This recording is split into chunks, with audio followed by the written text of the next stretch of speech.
ஒருத்தருக்கு பார்த்தீங்கன்னா, உடல் ரொம்ப டயர்டா இருக்கும். அதே மாதிரி அவங்களுக்கு நெகட்டிவ் தாட்ஸ் அதிகமா இருந்துக்கிட்டே இருக்கும். இது வந்து யாருக்கெல்லாம் இருக்கும்? இது வந்து நேச்சுரலாவே இப்படி இருக்கிறது சரிதானா? அப்படின்னு நெறைய பேருக்கு ஒரு சந்தேகம் இருக்கு. மனசுக்குள்ள நினைச்சத பேரோட சொல்றாரு.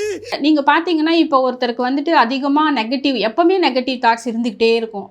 இல்லாட்டி அவங்களுக்கு வந்துட்டு டயர்ட்னஸ் இருந்துகிட்டே இருக்கும். இதெல்லாம் வந்து ஏன் வருது அப்படின்னு பார்த்தா, எல்லாருக்குமே இது வர்றது கிடையாது. அதனால இது இயற்கைன்னு கண்டிப்பா சொல்லவே முடியாது.